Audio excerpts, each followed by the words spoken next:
So మనకు పెనిస్కి వెనకల వైపున అంటే కింద వైపున మనం అంటే యూరిన్ ప్యాసేజ్ కింద ఒక చిన్నని తీగ లాంటిది మనకు అటాచ్మెంట్ ఉంటుంది.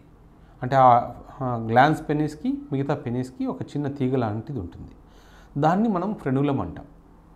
సో ఈ ఫ్రెనులం అనేది కొంతమందికి చాలా చిన్నని పొరలాగా ఉంటుంది, కొంతమందికి చాలా టైట్గా ఉంటుంది. ఆ టైట్గా ఉండడం వల్ల ఏమవుతుందంటే ఆ పెనిస్ చివరి భాగం అనేది ఇలా బెండ్ అవుతుంటుంది. ఎరెక్షన్ వచ్చినప్పుడు ఇలా బెండ్ అవుతుంటుంది. కొంతమందికి ఇంటర్కోర్స్లో పార్టిసిపేట్ చేయనప్పుడు అది చిన్న కట్ అవ్వడము, అక్కడ నుంచి బ్లీడింగ్ రావడము, చాలామంది అది భయపడిపోయి పెనిస్ నుంచి బ్లడ్ రాగానే ఇమ్మీడియట్గా నైట్ టైము హాస్పిటల్స్కి పరిగెత్తుకొని వస్తూ ఉంటారు. ఎందుకంటే పెనిస్లోంచి అలా బ్లడ్ కంటిన్యూస్గా వెళ్ళిపోతుంది కదా అన్న భయంతో.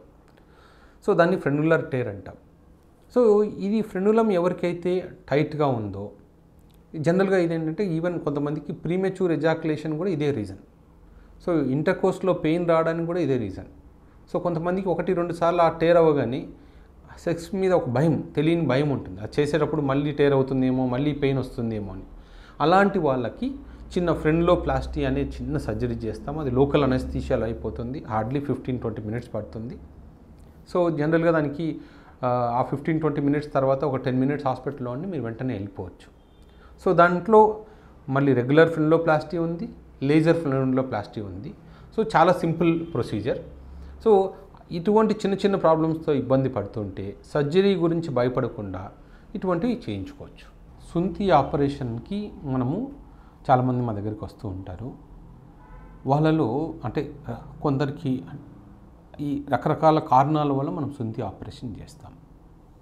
ఫస్ట్ కారణం ఏంటంటే పెనిస్ మీద ఉన్న స్కిన్, ఫోర్ స్కిన్ అంటాం కదా, అది ఈజీగా వెనక్కి వెళ్ళకపోతే, అది వెనక్కి వెళ్ళినప్పుడు కొంచెం నొప్పిగా అనిపిస్తుంటే, లేదా అది బాగా టైట్గా ఉండి ఇంటర్కోర్స్ చేయడానికి అది ఇబ్బంది, అదే మెయిన్ ఇబ్బందిలాగా అనిపిస్తే మనము సుంతి చేయాలి. ఇదొక కారణం. రెండో రీజన్, కొంతమందికి ఆ లోపల ఉన్న స్కిన్ బాగా సెన్సిటివ్గా తయారయ్యి లోపల టచ్ చేయగానే ప్రీమెచ్యూర్ ఎజాకులేషన్ అవుతుంటుంది. అంటే డ్యూరింగ్ ఇంటర్కోర్స్లో ఆ లోపలికి పెనిట్రేట్ అవ్వగానే స్పెర్మ్ రిలీజ్ అయిపోతుంటుంది. అలాంటి ప్రాబ్లమ్ని ఓవర్కమ్ చేయడానికి కూడా ఈ సుంతి ఆపరేషన్ వర్కౌట్ అవుతుంది. మూడో కారణం, ఎవరికైతే మళ్ళీ ఇన్ఫెక్షన్స్ వస్తుంటాయో ఆ పెనిస్ టిప్ మీద, ఆ స్కిన్ మీద కట్స్ రావడము, వాపు రావడము, ఎర్రగా మారడము, పెనిస్ ఆ స్కిన్ పట్టుకుంటే నొప్పిగా రావడము, ఇలాంటివి వాటిని బెల్నోపాస్థైటిస్ అంటాం.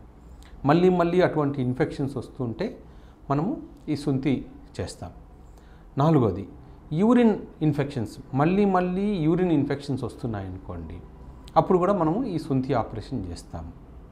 ఐదో వెరైటీ, ఎవరికైతే ఓరల్ సెక్స్ అంటే చాలా ఇంట్రెస్టో, లేదా వాళ్ళకి ఎక్కువ అన్ని రకాల పొజిషన్స్ ఎంజాయ్ చేయాలి, లేకపోతే ఓరల్ సెక్స్ చాలా ఇష్టము, లేదా మల్టిపుల్ పార్ట్నర్స్ ఉన్నారు అన్నప్పుడు జనరల్గా ఈ ఇన్ఫెక్షన్స్, సెక్చువల్లీ ట్రాన్స్మిటెడ్ ఇన్ఫెక్షన్స్ అనేవి ఫస్ట్ స్టార్ట్ అయ్యేది ఆ ఫోర్ స్కిన్ మీద నుంచి.